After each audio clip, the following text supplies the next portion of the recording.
En la última sesión cerrábamos con una frase muy fuerte de parte del obispo Fray Juan de Zumárraga, que escribe al emperador Carlos V. Recordemos aquella frase en donde el obispo está viendo que México, tanto Tenochtitlán como Tlatelolco y todo lo ya conocido por parte de los españoles, está lleno de muerte, está lleno de la enfermedad de la viruela, de peste. Hay abusos por parte de algunos de los españoles en referencia a la primera audiencia, en donde toman mujeres, agarran tierras, abusan también de los indígenas haciéndolos esclavos. Así es que la situación era terrible. Los mismos frailes, muchos de ellos, ya pensaban en regresarse a España porque no veían las conversiones. La gente no aceptaba el evangelio por esa incongruencia de vida de los españoles. Tú me dices que no mate y matas. Tú me dices que no robe y robas. Es decir, tu religión es mentira. Por eso hay un desánimo por parte de los frailes, tanto franciscanos como dominicos, después también los agustinos. Y así es que el obispo Fray Juan de Zumárraga por fin logra mandar aquella carta famosa al emperador Carlos V diciendo: Su Majestad, es importante que usted sepa lo que está sucediendo en estas tierras. Y termina con esta frase fuerte: si Dios no provee con remedio de su mano, está la tierra en punto de perderse totalmente. Es decir, si Dios no interviene de una manera directa en estas tierras, lo que llamaríamos ahora mexicanas, la tierra está en punto de perderse totalmente. Eso lo escribió en julio de 1529. Y mencionábamos que no fue el emperador Carlos V el que con una hoja de papel y tinta le contestara al obispo de México, Fray Juan de Zumárraga. Fue Dios nuestro Señor quien, enviando a su Hijo a través de la Madre Santísima de su Hijo, la Reina del Cielo, Santa María de Guadalupe, como interviene en estas tierras para remediar, para escuchar, para atender sobre todo nuestras dolencias, nuestras enfermedades y todos nuestros males. Y es así que Santa María de Guadalupe es la gran respuesta de Dios nuestro Señor a la súplica de aquel obispo. 1 año y medio después suceden las apariciones. ¿A quién se le apareció la Virgen de Guadalupe? No me vayan a contestar como en una charla ahí: a Tizoc. Bueno, sí, a Tizoc se le apareció María, pero era Félix. Ahí con Pedro Infante y todo, ¿verdad? No era la Virgen de Guadalupe. Bien, ¿en dónde está escrito de manera excelsa el acontecimiento de las apariciones? En un pequeño librito que se llama Nican Mopogua. Nican significa aquí, es una palabra náhuatl.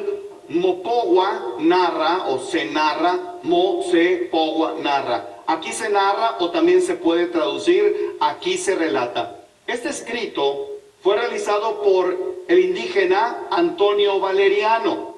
Antonio Valeriano, cuando sucedieron las apariciones en 1531, él tenía aproximadamente 11 años de edad.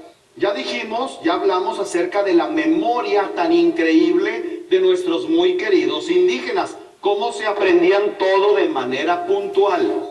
Bien, recordamos también que Juan Diego, si bien nace cerca de 1474 y que para 1531 tenía aproximadamente 57 años de edad, él muere 16 años y medio después. Muere en el año de 1548. De modo que, habiendo construido una chocita cerca de la ermita en el Cerro del Tepeyac, él, Juan Diego, se dedicaba a predicar una y otra vez, mañana, tarde y noche, acerca de esto de las apariciones. Imagínense ustedes que llegara un grupo numeroso de personas y le dijera a Juan Diego, cuéntanos acerca de lo que sucedió en este cerrillo del Tepeyac, y cómo se estampó la imagen bendita de nuestra Reina del Cielo, la Virgen de Guadalupe. Y él empieza a contar, bien, pues Antonio Valeriano escuchó quizá por más de 10 años las narraciones de Juan Diego una y otra vez. A eso súmenle la memoria impresionante que tenían nuestros indígenas.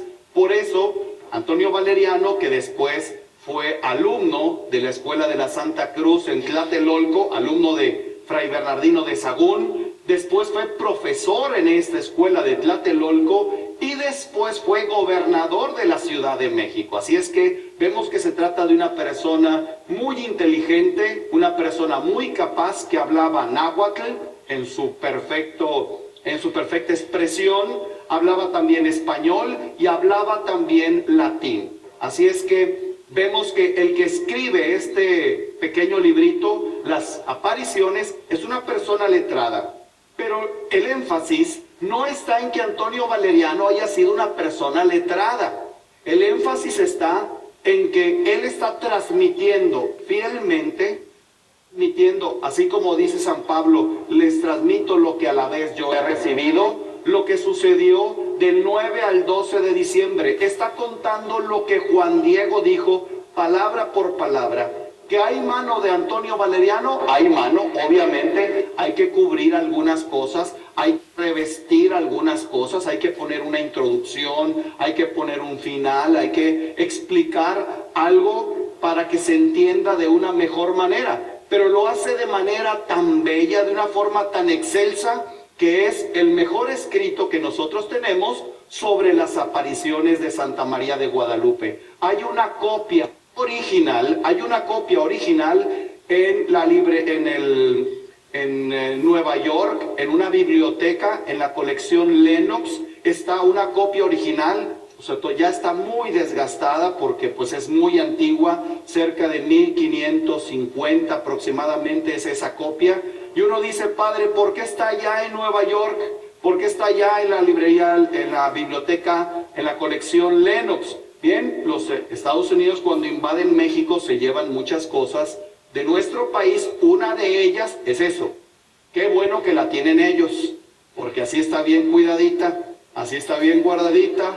Y nada que se nos pierde, porque ahí está bien, que ahí lo tengan nuestros hermanos norteamericanos para que no se nos pierda. Así es que ahí está una copia original del escrito de Antonio Valeriano, la narración del Nican Mopogua. Lo interesante, como ya lo platicamos en alguna ocasión, es que nuestros antepasados, los aztecas, nuestros muy queridos indígenas, no escribían en letras, sino en dibujos, es decir, ideogramas que se veían, que se interpretaban y se transmitían. Los españoles sí escribían obviamente en letras arábigas.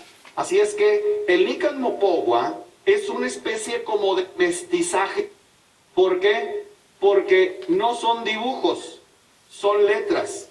Pero esas letras están en náhuatl. No están ni en español ni en latín. O sea, Antonio Valeriano no traduce el Nican Mopogua al español, habiéndolo oído de Juan Diego. No lo traduce al latín, él también hablaba el latín y era la lengua oficial de la iglesia. Él lo escribe con caracteres latinos, pero en náhuatl. De manera que hay una especie como de mestizaje ya también en esto. Es interesante. Muy pocas personas sabían leer. Obviamente, en el mundo prehispánico veían las imágenes, pero no sabían leer letras. Y los españoles sabían leer letras, pero no sabían leer náhuatl. De modo que el Nican Mopogua no es la fuente principal de evangelización del acontecimiento guadalupano. Para que no entendamos que la gente supo del acontecimiento, ¿por qué? Por el Nican Mopogua. Si bien es el escrito mejor logrado y sumamente importante, no fue la fuente principal. ¿Quién fue la fuente principal para que se conociera el acontecimiento guadalupano? Exactamente, Juan Diego. Juan Diego fue un hombre prácticamente convirtió a un imperio. ¿Por qué? Ya lo veremos en otra ocasión, cómo se dan las conversiones por masa.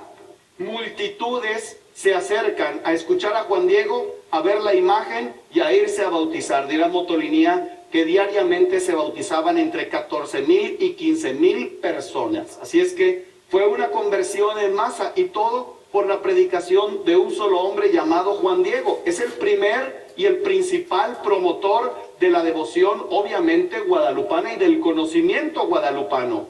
El Nican Mopogua viene a ser esta tradición oral puesta por escrito para que nosotros sigamos redescubriendo este gran mensaje. Hoy lo que vamos a ver, lo que vamos a hablar es acerca de las apariciones. Voy a escenificar, se me dificulta un poquito, pero voy a escenificar un poco el acontecimiento, ¿verdad? Pero no me voy a ir solamente con la narración, sino también me voy a detener en algunos aspectos que son importantes. ¿Por qué? Porque el lenguaje es algo que siempre tiene que estarse estudiando. El náhuatl también es algo que tiene que estarse estudiando, sobre todo porque una lengua está en el contexto de un pueblo, y ese pueblo tiene una mentalidad, y hay que entender la mentalidad para poder entender mejor al pueblo y esa lengua que estamos nosotros leyendo. No es lo mismo que yo lea algo mexicano en un contexto mexicano a que yo, siendo, bueno, tengo cara de holandés, está bien, o europeo, pero no lo soy. No es lo mismo yo, europeo, que sé hablar y leer español y lea algo mexicano, porque sí lo voy a leer bien y lo voy a leer perfectamente en español, pero quizá no lo voy a entender. Yo puedo hablar con algún mexicano y me entiendo con el mexicano, pero puede ser que no entienda algunas de las expresiones, lo que nosotros llamamos modismos, como también contextos culturales. En el náhuatl eso es lo que se está también redescubriendo, y de pronto en la narración voy a hacer un espacio para explicar algún sufijo o algún prefijo o algún infijo o alguna palabra o todo lo que termine en fijo, se lo voy a explicar, ¿verdad? Así es que pues vamos a hablar acerca de las narraciones del Nican Mopogua, de las apariciones de la Santísima Virgen de Guadalupe en el Cerro del Tepeyac. Bien, primero pues dijimos que el personaje principal es Juan Diego. El testigo ocular de las apariciones es Juan Diego. Vamos a ponernos en contexto de quién era Juan Diego, así de una manera muy breve. Juan Diego era un indígena texcocano, es decir, él no era azteca, él era del norte, él era texcocano, de mentalidad tolteca. Esto es muy importante, ya lo platicamos en otras ocasiones, porque la mentalidad tolteca ya se había llegado a descubrir la existencia de ¿cuántos dioses? Un solo Dios, a quien llamaban Ometeotl, y que tenía sus títulos como Elipalnemohuani, Teyocoyani, Intloquenahuaque, Inilhuicagua, Intlactipaque. Él ya tenía este concepto. Aparte, pues él iba a la escuela. En aquel entonces, sí, exactamente, y verdaderamente, la educación en el pueblo azteca era obligatoria y gratuita, ¿verdad? Así era en aquel entonces. Bien, pues él aprende todas estas cosas. Él era oriundo de una ciudad que estaba en el norte, un pueblo muy importante que se llamaba Cuautitlán. Nace aproximadamente en el año 1474 y su manera de sostenerse era a través del cultivo de la tierra. El que poseyera tierras no significa que era un hombre noble o un hombre rico. En aquel entonces, como si ustedes van a algunas partes de nuestro país, se van a dar cuenta que hay gente que es pobre, pero tiene su tierra. Y lo que cultiva, de eso es prácticamente de lo que vive. Sigue siendo una persona humilde, sencilla y pobre, pero tiene sus tierras. ¿Por qué? Porque se heredaban de familia en familia. Por eso hay gente, incluso en la actualidad, en algunas regiones del país, que no venden sus terrenos. ¿Por qué? Porque vienen de sus antepasados. Bien, esto es lo que sucedía también con Juan Diego. Pocas personas conocen esto, que él estuvo casado. Ahorita lo vamos a platicar. Su nombre de indígena, su nombre antes de bautizado, esto será importante, era Cuautlatoatzin o Cuautlatohuac.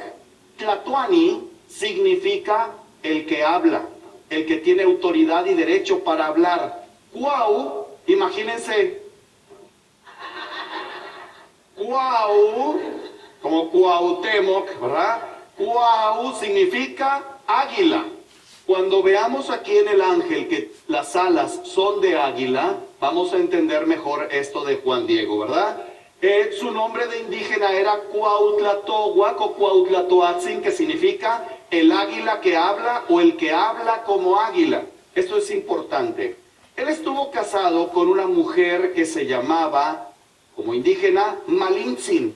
En 1524 fueron bautizados el tío de Juan Diego, Juan Bernardino, Juan Diego y su esposa, María Lucía.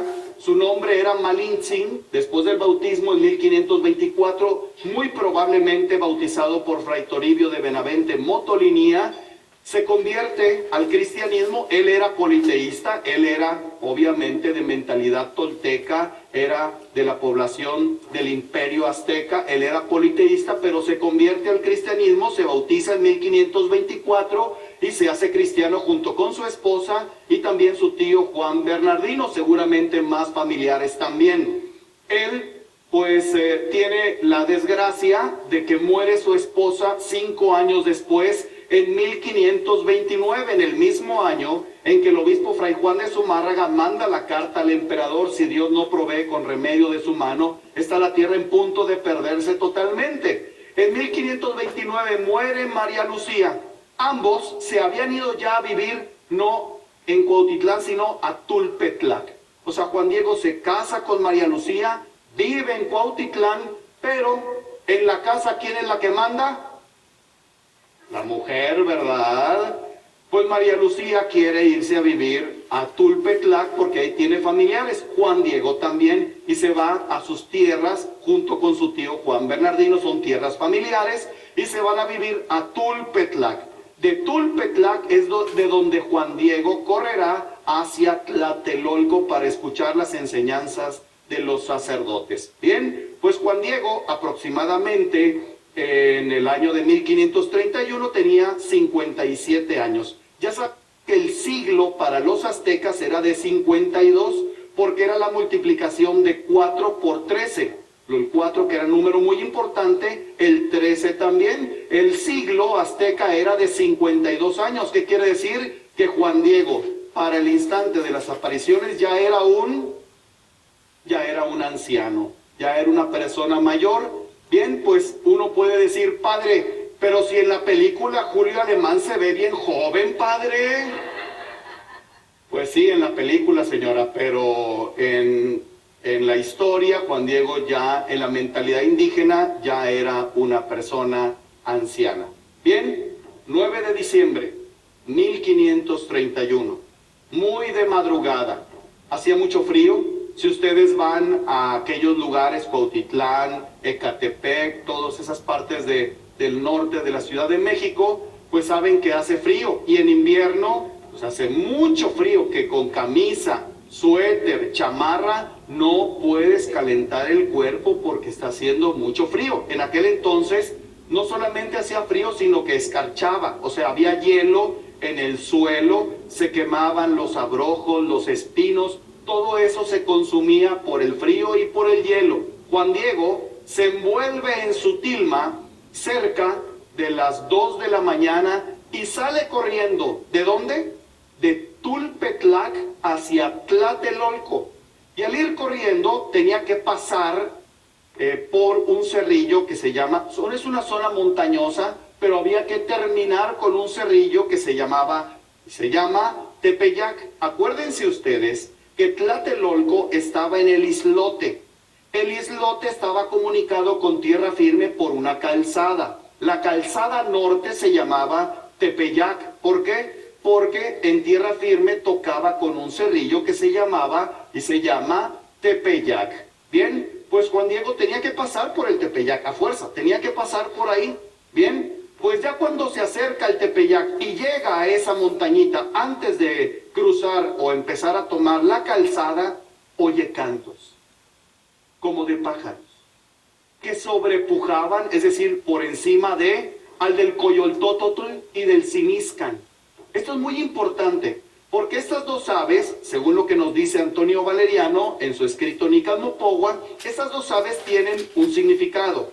El Coyoltótotl significaba esa ave que anuncia que un nuevo día está por comenzar, así como para nosotros el gallo. Bien, pues el Coyoltótotl era un ave que anuncia que un día nuevo está por iniciar, ya viene el sol. Y también el Siniscan era un ave que hablaba de fecundidad, de fertilidad y de la vida. Por eso, si en el Nicalmopogua te están diciendo esos dos nombres de aves, concretamente esos dos, ¿qué te están diciendo? Que está empezando un nuevo, ¿lleno de qué?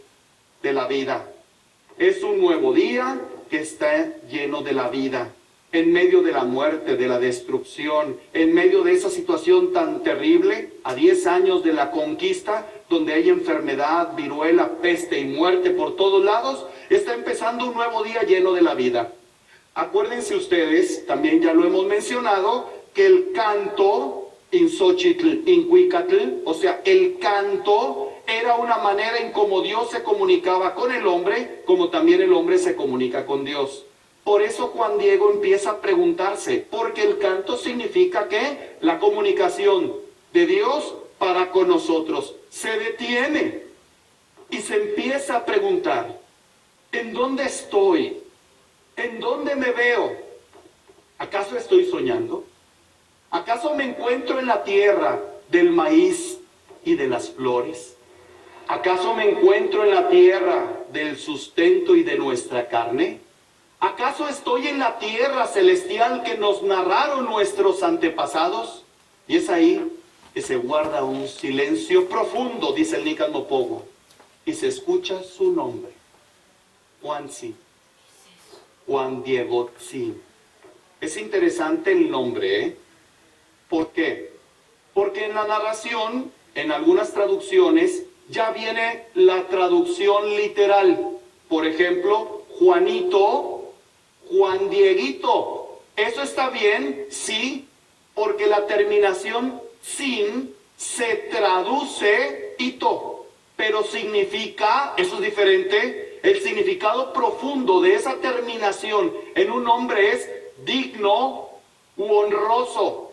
La Santísima Virgen de Guadalupe, fíjense bien, no le llama diciendo Juanito, Juan Dieguito. Tampoco le dice Cuautlatohuac, Cuautlatoatzin.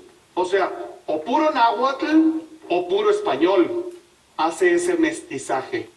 Pero ese mestizaje, es la unión del nombre en español con la terminación en náhuatl, sin, para ya darnos a entender que la elevación de la dignidad de alguien que ha sido pisoteado. No solamente él, sino todo el pueblo de estas tierras. Digno Juan Diego, Juanzin, Juan Diego Tzin. Y es entonces que él sube muy contento al cerrillo y se encuentra con la señora. Vemos en la narración del Nicalmopogua toda la explicación que hace Juan Diego de cómo se apareció. Su vestimenta relucía como el sol. Los cardos, los espinos, los mezquites, todo parecía relumbrar como el oro, como piedras de turquesa, como piedras de jade. El jade para los indígenas, para los aztecas, era más valioso que el oro. Y su belleza reverberaba por todos lados. El ambiente era maravilloso, puesto que el sol ya empezaba a asomar un poco sus rayos. Parecía así, porque ella desprendía una luz maravillosa. Todo parecía iluminado como si fuera el arco iris. Y así, la belleza de la señora era algo sumamente grande y maravilloso. Juan Diego se queda sorprendido por lo que ve, y es entonces que la señora le llama para que esté juntito a ella. Cabe mencionar que las autoridades religiosas y las autoridades, sobre todo civiles, en el pueblo azteca, sobre todo el emperador, cuando recibían a alguien, lo recibían sentado. Él, sobre todo el emperador, siempre estaba sentado para recibir a alguien, significando que la autoridad y el máximo en todo el imperio era él. El súbdito, cuando se acercaba al emperador, tenía que ponerse de rodillas, levantar su brazo derecho con el dedo índice y tocar la tierra, y con la otra mano echarse tierra a la boca para decir: mi aliento no es digno de que llegue a tus oídos. Pues en Santa María de Guadalupe, primero, no está sentada, ella está de pie, dando a entender la dignidad que le está dando a Juan Diego.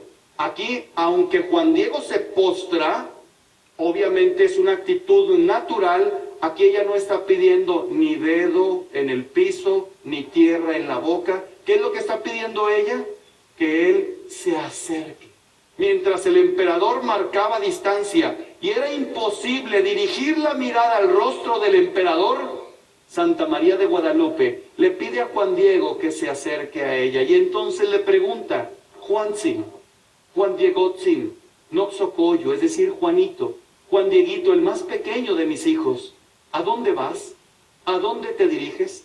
Él entendió perfectamente, por todos estos signos maravillosos y por lo que lee en el vestido y en el manto, en su rostro y también en su cabello, en todo lo que aparece en la Señora del Cielo, estos signos sorprendentes y sobrenaturales, que ella es la Madre de Dios, que ella es la Madre de Jesucristo. Por eso cuando Santa María de Guadalupe le pregunta: Juanito, Juan Dieguito, ¿a dónde vas? ¿A dónde te diriges? Voy a tu casita de Tlatelolco. ¿Ven? En la respuesta no dice: voy a una iglesia católica porque ahí está Jesús y una señora que es su mamá, que es la Virgen María. No, él sabe perfectamente que ella es la Madre de Jesús, que se le ha aparecido, y que ella, la Madre de Jesús, tiene una casita en Tlatelolco, que es la iglesia, porque es la casa de Dios, pero también es la casa de la Virgen María, de la Reina del Cielo. Por eso en la respuesta él ya sabe de quién se trata. Voy a tu casita de Tlatelolco. Y fíjense, para que los sacerdotes valoremos esto, cómo se dirige él hacia los sacerdotes. Voy a escuchar las enseñanzas de quienes son las imágenes de nuestro Señor Jesucristo, nuestros muy amados sacerdotes. Y es entonces que ella se presenta y le dice quién es. Sábelo. Ten por cierto, Juanito, Juan Dieguito, el más pequeño de mis hijos, que yo soy la perfecta siempre Virgen María, Santa María, ininansi minguelneliteotl Dios inipanemoguani, inteyocoyani, intloquenahuaque, inilhuicagua intlactipaque. ¿Ven? Aquellos títulos con los cuales se le denominaba a Ometeotl, ahora ella los está aplicando a su hijo, no para dar a entender que su hijo es Ometeotl, porque ese Dios era como lejano, como distante, se burlaba de la humanidad. Este Dios es el Dios del amor, el verdaderísimo, con V mayúscula, el verdaderísimo Dios por quien se vive, el que viene a mostrarnos todo su amor, toda su ternura y a darnos la salvación y la vida a cada uno de nosotros. Santa María, ininansin inguelneliteotl Dios inipanemoguani, inteyocoyani, intloquenahuaque, nilhuicagua intlactipaque. Y ustedes pueden ver en esta diapositiva cómo el sufijo sin aparece en madre. Yo soy la siempre Virgen María. Y antes se decía Madre del verdadero Dios. Pero en el estudio filológico, la terminación sin, cuando uno se lo aplica a sí mismo en la mentalidad indígena, es para honrar a la persona o que me escucha o a la que me estoy haciendo referencia. Voy a poner un ejemplo. Imagínense que está hablando un europeo con un mexicano.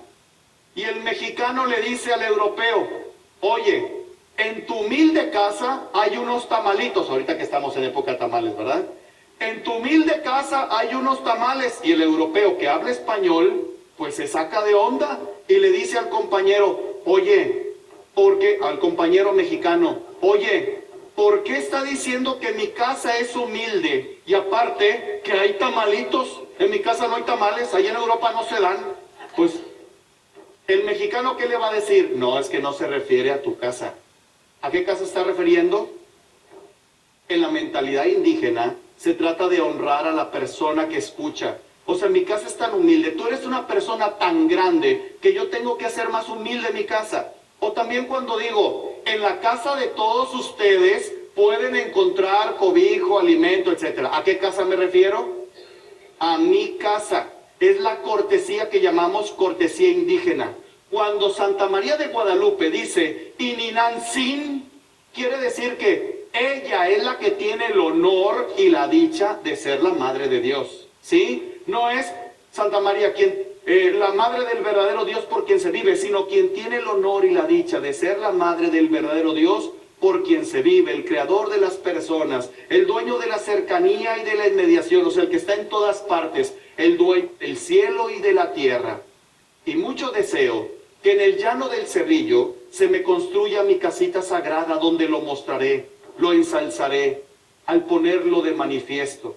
A él lo mostraré a todos los hombres que en estas tierras forman un solo pueblo y a las más variadas estirpes mis amadores. Aquí lo interesante es por qué ella está pidiendo que se construya una casita sagrada en el llano del cerro, no en la punta, sino en la parte de abajo. ¿Por qué? Porque para los aztecas lo que contaba, lo importante, lo valioso, era lo que tenía ¿qué? Raíz y fundamento. Por eso ella está pidiendo una casita, y cuando hablamos de templo decíamos que pedir un templo, construir un templo es construir una nueva civilización. Ella está pidiendo una casita, no nada más como un techito con unas paredes, sino ella está pidiendo que se construya en la mentalidad indígena una nueva civilización en donde tiene su raíz. Por eso pide que se construya en el llano del Cerrillo, en donde lo mostraré. Fíjense,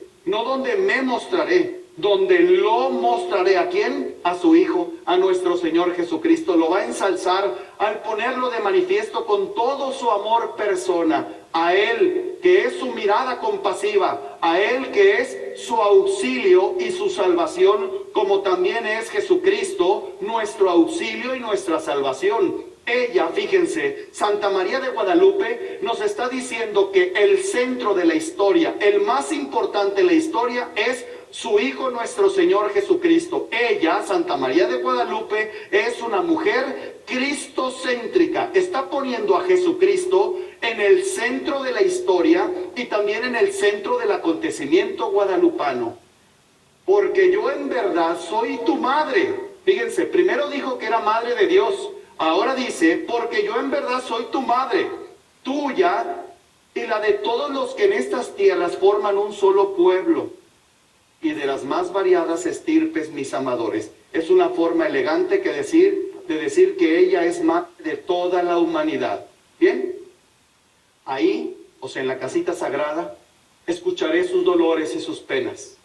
Daré remedio a sus necesidades, enfermedades y dolencias. Claro, la situación en México era terrible. La situación en México era devastadora. La muerte reinaba, las dolencias, las enfermedades reinaban por todas partes. Ella viene a dar respuesta a una situación muy concreta que había en México, que hay y que sigue existiendo y que lamentablemente seguirá existiendo en estas tierras mexicanas. Pero ella viene precisamente a escuchar nuestros dolores y nuestras enfermedades, a dar remedio a nuestras dolencias y a nuestros males. Y para que se cumpla mi deseo, mi aliento, mi voluntad, es necesario que vayas ante el gobernante obispo, fíjense, ante la autoridad de la iglesia, a quien representa nuestro Señor Jesucristo. Jesús dice a los apóstoles, quienes ustedes oyen, a mí me oyen. Bien, el obispo es el representante del obispo, ese es el representante de Jesucristo. San Ignacio de Antioquía decía, con el obispo todo, sin el obispo nada. Bien, así lo está manifestando la Santísima Virgen de Guadalupe. Para que se cumpla mi deseo, mi voluntad, quiero que vayas ante el gobernante.